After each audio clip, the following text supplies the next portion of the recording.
Buenas tardes, profesor. En esta oportunidad, mi grupo y yo vamos a presentar el antibiograma. Empezaremos diciendo qué es el antibiograma. Esta es una prueba de laboratorio utilizada para determinar la sensibilidad o la resistencia de una bacteria a diferentes antimicrobianos. Consiste en cultivar el organismo aislado del paciente y exponerlo a varios antibióticos para identificar cuál será el más objetivo. Tenemos entre sus principales objetivos, elegir el tratamiento antimicrobiano más adecuado, detectar las bacterias resistentes y prevenir el uso innecesario de antibióticos para reducir la resistencia. Los resultados de un antibiograma se interpretan como sensible, intermedio y resistente, donde en el sensible la bacteria es susceptible al antibiótico y el medicamento será efectivo para tratar la infección. En cambio, en el intermedio, la efectividad del antibiótico puede ser limitada, por lo que puede requerir una dosis más alta o una combinación con otro antibiótico.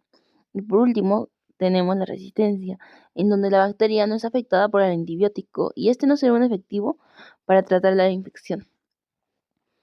Luego tenemos los antimicrobianos según su origen. Como primer punto tenemos los quimioterápicos. Estos son compuestos antimicrobianos sintéticos, es decir, elaborados completamente en el laboratorio mediante procesos químicos. No tienen origen natural y su desarrollo se basa en la creación de moléculas diseñadas específicamente para combatir microorganismos, como por ejemplo tenemos las sulfonamidas. Luego tenemos los antibióticos. Estas son sustancias antimicrobianas producidas naturalmente por los microorganismos, se podría decir como las bacterias o los hongos, para inhibir el crecimiento de otros microorganismos o eliminarlos. Estos compuestos suelen ser obtenidos mediante el proceso de fermentación, como por ejemplo la penicilina. Luego tenemos los semisintéticos. Estos son antimicrobianos derivados de los antibióticos naturales que han sido modificados químicamente en el laboratorio para su mejor eficacia, espectro de acción, estabilidad o reducir los efectos adversos. Como ejemplo tenemos la amoxicilina. A continuación tenemos los antimicrobianos según su efecto. Estos antimicrobianos destruyen directamente las bacterias, causando la muerte al alterar estructuras vitales como la pared celular o la membrana, o al interferir con procesos esenciales como la síntesis del ADN. Se utilizan en infecciones graves o cuando el sistema inmunológico está comprometido. Su mecanismo de acción por lo general actúan de manera irreversible. Luego tenemos los bacteriostáticos. Estos antimicrobianos no matan directamente a las bacterias, pero detienen su crecimiento y reproducción, dejando que el sistema inmunológico del organismo se encargue de eliminarlas. Estos son efectivos en infecciones menos graves o en pacientes con un sistema inmunológico funcional. Su mecanismo de acciones que actúan de manera reversible al inhibir procesos bacterianos como la síntesis de proteínas o ácidos nucleicos. La diferencia clave entre estos dos es que el bactericida mata las bacterias y tiene un efecto irreversible. En cambio, los bacteriostáticos impiden el crecimiento con el efecto reversible. Ya esto va a depender del tipo de infección, la gravedad y el estado inmunológico del paciente. Antimicrobianos según su estructura. Ahí tenemos los antibióticos beta-lactámicos, por ejemplo las penicilinas, las cefalosporinas, las carbapenémicos. Sus mecanismos inhiben la síntesis de la pared celular bacteriana al interior, como la formación de enlaces cruzados en la peptidoglucana. También tenemos a los antibióticos no beta-lactámicos. Ejemplo, las tetraciclinas, los macrólidos, los aminoglucósidos. En los mecanismos tenemos ya que actúan sobre diferentes objetivos en las bacterias, como la inhibición de la síntesis de proteínas o la alteración de la función de la membrana celular. En antifúngicos, de ejemplo, tenemos a los azoles y los poliénicos. Sus mecanismos actúan sobre la membrana celular de los hongos, inhibiendo la síntesis de ergosterol, componente esencial de la membrana. También tenemos los antivirales, por ejemplo, los inhibidores de la transcriptasa a la inversa inhibidores de proteasas. En su mecanismo bloquean la replicación viral actuando sobre enzimas virales específicas. Detalles de grupos específicos de antimicrobianos.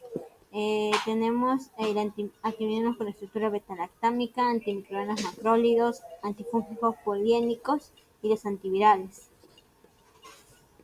Como aquí vemos, las penicilinas, que son base de estructura de 4 miembros de beta-lactámicos, las cefalosporinas, que contienen un anillo beta-lactámico unido a una estructura de dihidrotiazol, a las carbazepénicos, que los beta-lactámicos con un anillo adicional aumentado la resistencia a ciertas lactamasas. Los antimicrobianos macrólidos. Su estructura es un anillo macrólido de 14 a 16 miembros con átomos de oxígeno y carbono. Ejemplo, la eritromicina y la citromicina. En los antifúngicos poliénicos, su estructura son cadenas largas de hidrocarburos con varios dobles enlaces conjugados. Ejemplo, la anfoteresina B. Su mecanismo se unen al ergosterol en la membrana celular fúngica, causando formación de poros y fugas de componentes intracelulares. Y los antivirales, que en su estructura son diferentes según el tipo de inhibidores de proteasa con estructura peptídica o nucleósidos análogos. Ejemplo, la civodubina. Eh, según, según su sitio de acción. Eh, Como vemos, aquí tenemos las polimerasas, la RNA, que son las rifamicinas, la síntesis de la pared celular, los beta-lactámicos, las penicilinas, los cefalosporinas, las carbapenémicos, los monolactámicos y glucopéptidos. La síntesis de folato, también tenemos la síntesis de proteínas, los disruptores de la membrana celular, la EPLS y bloqueantes, y la síntesis de ácido nucleico. Gracias. Espectro de acción de los antibióticos. El espectro de acción de los antibióticos se refiere a la gama de microorganismos que un agente antimicrobiano puede inhibir o destruir. Se clasifican en dos categorías principales. Tenemos a los antibióticos de amplio espectro, que son antibióticos efectivos contra una amplia variedad de bacterias, incluyendo gram positivas y gram negativas. Algunos ejemplos tenemos las tetraciclinas, que son eficaces contra Escherichia coli o el Staphylococcus aureus. También tenemos a los cloranfenicol, que son eficaces contra infecciones de gram positivas y gram negativas. Sus usos clínicos. Se utiliza cuando el agente infeccioso no está identificado o cuando existen infecciones mixtas o de difícil diagnóstico inicial. También tenemos al espectro reducido.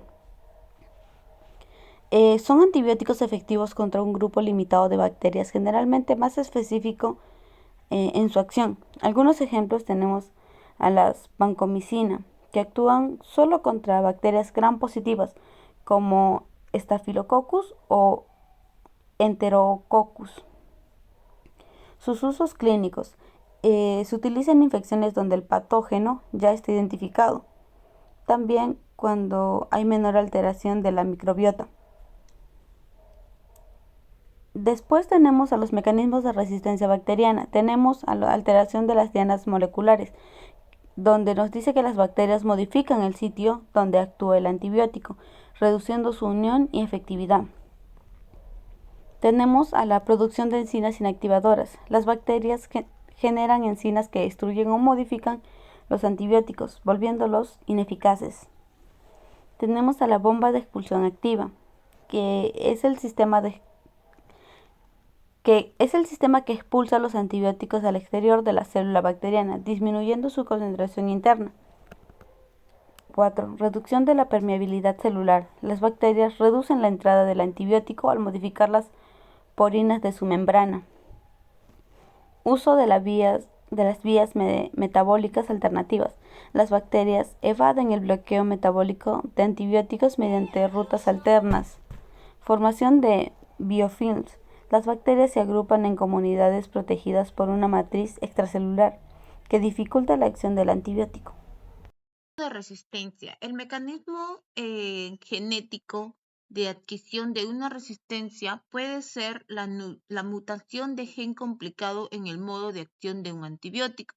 Este mecanismo afecta preferentemente a ciertos antibióticos, como ejemplo, la resistencia a las quinolonas por modificación de ADN, la adquisición de genes de resistencia transferidos a partir de una cepa perteneciente a una especie idéntica o diferente, como ejemplo la resistencia a la ampicilina coli y del Proteus.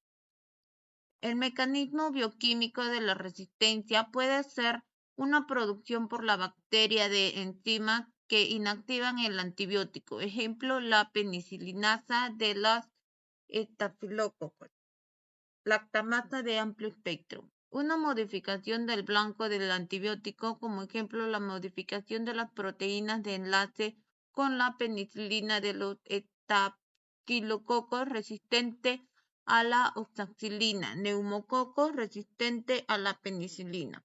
Una impermeabilidad de la pared bacteriana por modificación o por disminución cuantitativa de las porinas, como ejemplo Pseudomonas aeruginosa resistente al empeno. Un mecanismo de fusión-expulsión de la molécula por transporte activo, como ejemplo, estafilococos resistente a la tetraciclina. Cada antibiótico se caracteriza por un espectro natural de actividad antibacteriana. Este espectro comprende las especies bacterianas que en su estado natural sufren una inhibición de su crecimiento por concentraciones de su antibiótico susceptibles de ser alcanzadas in vitro. El antibiótico no crea resistencia, pero selecciona las bacterias resistentes eliminando las sensibles. En la resistencia natural, es un carácter constante de todas las cepas de una misma especie bacteriana. Ejemplo, resistencia natural del Proteus mirabilis y la colistina, resistencia natural de la Klebsiella.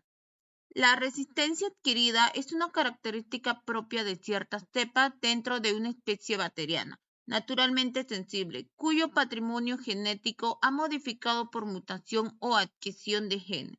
La resistencia adquirida son evolutivas. La resistencia cruzada es cuando se debe a un mismo mecanismo de resistencia. En general afecta a varios antibióticos dentro de una misma familia, como ejemplo la resistencia a la oxacilina en los estafilococos. Se cruza con todas las B-lactámicos. La resistencia asociada es cuando afecta a varios antibióticos de familias diferentes. En general, se debe a la asociación de varios mecanismos de resistencia. Ejemplo, la resistencia de los estafilococos a la oxacilina va frecuentemente asociada a las quinolonas, aminoglicósidos, macrólidos y ciclinas. Los métodos de antibiograma. Los métodos son las técnicas utilizadas en microbiología para evaluar la sensibilidad de una bacteria frente a diferentes antimicrobianos. Estos métodos ayudan a guiar el tratamiento de infecciones, determinando cuáles medicamentos serán los efectivos. A continuación, en la siguiente diapositiva, vamos a presentar sus principales métodos. El método de definición en circo habitualmente es cualitativo, atendiendo el halo de la inhibición que aparece alrededor del disco. Se clasifican los microorganismos como sensibles, intermedios o resistentes según sea la eficacia obtenida por el agente antimicrobiano frente al microorganismo. Estos discos se colocan impregnados con antibióticos sobre una placa de agar sembrada en la bacteria en estudio. Después de incubar, se mide el diámetro de la zona de inhibición alrededor de cada disco. En el método de dilución, o también llamado en caldo o en agar, la bacteria se expone a diferentes concentraciones de un antibiótico en un medio líquido, caldo o sólido. Esto permite determinar la concentración mínima inhibitoria, es decir, la menor concentración del antibiótico que inhibe el crecimiento bacteriano. El método o test gradiente de concentración. Se utiliza una tira impregnada por un gradiente de concentración de un antibiótico que se coloca sobre un agar sembrado en la bacteria. Después de incubar, se observa dónde la zona de inhibición intersecta la tira para determinar. El método de automatizado, también llamado microdilución en sistemas automatizados. Son sistemas como VITEC, POENIS o MicroScan que analizan el crecimiento bacteriano en presencia de diferentes concentraciones de antibióticos mediante equipos automatizados. El método molecular detecta genes específicos de resistencia como el gen MECA-D en MRSA mediante técnicas como PCR. En elección sobre el método depende de los recursos disponibles, la rapidez necesaria y el nivel de precisión requerido. Para laboratorios clínicos, combinar métodos como difusión en disco y automatizados. Es una práctica común para obtener resultados más completos. Medio cultivo. Es un sustrato o solución de los nutrientes de los que crece y se multiplican los microorganismos en el laboratorio, con el objeto de aislar diferentes especies y bacterianas, con el fin de identificar y realizar estudios complementarios. ¿Qué quiere decir? Que el medio cultivo es fundamental para realizar el antibiograma y ayudar a guiar el tratamiento adecuado de infecciones bacterianas. Tenemos el agar nutritivo. El agar nutritivo es un medio de cultivo sólido, no selectivo y no diferencial.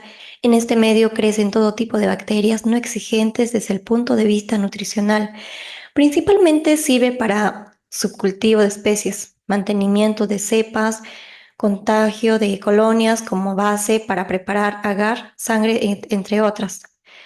Como la composición tenemos el extracto de carne, las peptonas, agar-agar, cloruro de sodio, agua destilada. Con todos los puntos que he mencionado se prepara el agar de sangre. Tenemos el agar McConkey. Es un medio de cultivo que inhibe el crecimiento de las bacterias gram positivas y estimula la reproducción de los bacilos gram negativos, los cuales suelen estar detrás de infecciones urinarias, diarreas, y también puede estar las enfermedades gastrointestinales y las bacterianas. Ahí tenemos en la imagen el agar McConkey como ejemplo. Y el otro es el agar chocolate, que es el medio cultivo que se obtiene al calentar el agar de sangre.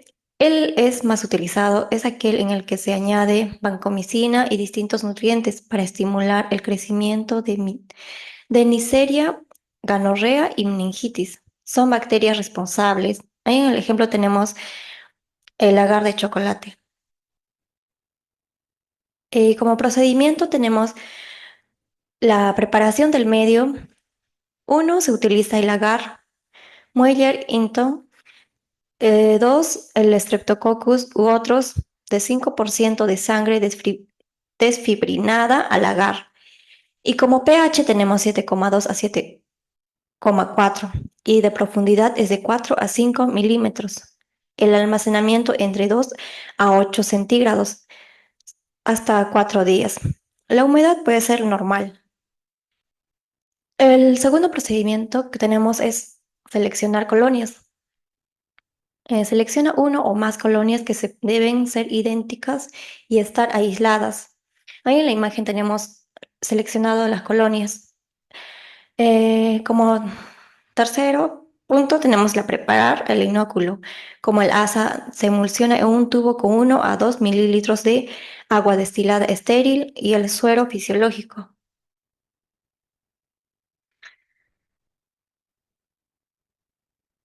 Y el siguiente procedimiento tenemos la preparación del inóculo. Existen dos métodos: suspensión directa de colonias, fase logarítmica de crecimiento. Y tenemos el inocular la placa. Al agitar el tubo con la preparación de la muestra de la emulsión, se remueve el exceso y se extiende por toda la placa, finalizando con un sellado por todo el contorno. Ahí, como vemos en la imagen, que es de 60 grados y así. Y tenemos la estandarización del inóculo. La turbidez de la suspensión debe ser estandarizada al estándar 0,5. El siguiente procedimiento tenemos es colocar los sensidiscos. Con una ayuda de pinza metálica estéril se debe presionar con el agar, que al tomar contacto con la superficie absorbe la humedad y se expende de forma radial en caso de ser sensible. Aquí también tenemos las preparaciones, que es medio agar del nutritivo y así. Y tenemos la incubación. Tenemos que incubar por 24 a 48 horas. Como siguiente procedimiento tenemos la medición de halos de inhibición. Medir los halos de inhibición con una regla desde un extremo a otro, pasando por el centro de los sensidiscos. Doble zona de inhibición. Se debe medir la zona más interna. Si una zona de inhibición crecieron colonias, se debe repartir la zona. Por último, tenemos la lectura e interpretación. El resultado de la antibiograma puede tardar de 3 a 5 días y se obtiene mediante el análisis del efecto de los antibióticos en el crecimiento de las bacterias u hongos. El antibiótico que inhiba el crecimiento del agente infeccioso será indicado para tratar la infección, pero en caso de que los microorganismos crezcan y no tengan ningún efecto, indica que la bacteria no es sensible a este antibiótico. Sensible, alta probabilidad de éxito terapéutico. Y el intermedio quiere decir que es un efecto terapéutico incierto, resistente. Alta probabilidad de efecto terapéutico. Ahí tenemos una imagen sobre la interpretación. Muchas gracias, profesor.